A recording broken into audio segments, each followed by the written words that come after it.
préférence. Mon ami Georges T. Alors ils se mirent de nouveau à crier tous ensemble.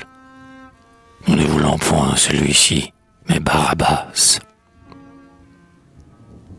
Christ, je songe souvent à ton supplice infâme.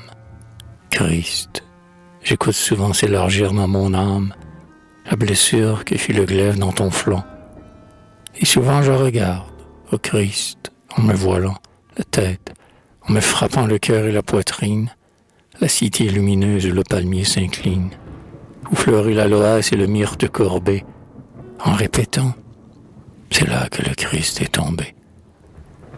Et sur la croix où t'as cloué la foule impure, je regarde flotter ta longue chevelure, tes yeux graves et doux s'entr'ouvrir sans clarté, et ta poitrine battre à coups précipités, comme si ta croix sombre était dressée encore, comme si j'entendais monter dans l'air sonore, à travers la distance et le temps amoindri, ta dernière prière avec ton dernier cri.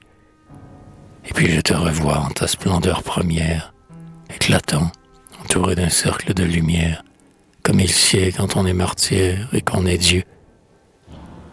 Maintenant, Christ, du haut de ton trône de feu, du haut des sphères d'or et d'azur où tu brilles, dans l'adoration chaste des jeunes filles, du haut des régions éternelles où tu rayonnes de splendeur et de force vêtue, toi qui songes peut-être encore aux tristes heures, où, te sacrifiant pour nos âmes meilleures, tu te traînais, pieds nus, dans les sentiers étroits qui mènent au calvaire.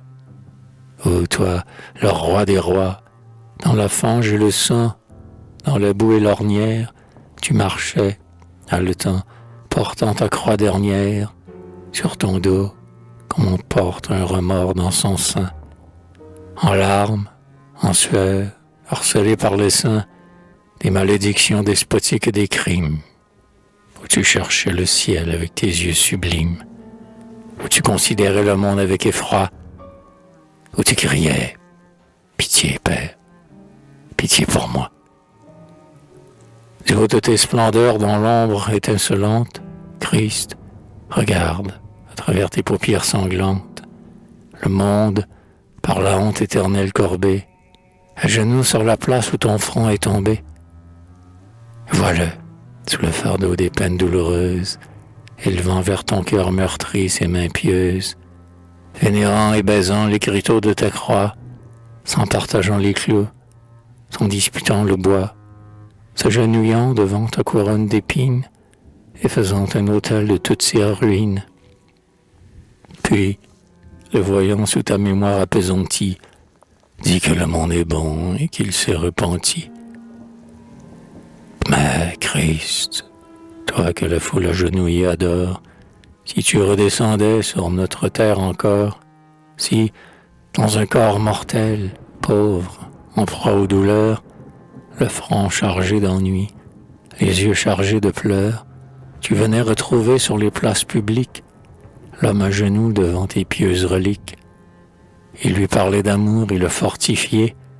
Christ, on t'enchaînerait pour te remercier. Et si devant la foule amassée en silence, tu montrais, tristement, la marque de la lance et la marque des clous dans tes pieds et tes mains, et si, traîné par un voleur de grand chemin, toi la douce figure aux prunelles candides, te levant, pauvre et nu sous tes haillons sordides, étouffant dans ton sein l'implacable douleur, tu criais « Je suis Christ, cet homme est un voleur. Il est la fange, il est la boue, il est le crime. Moi je suis la constance et la bonté sublime. Moi je suis la douceur et je suis la vertu.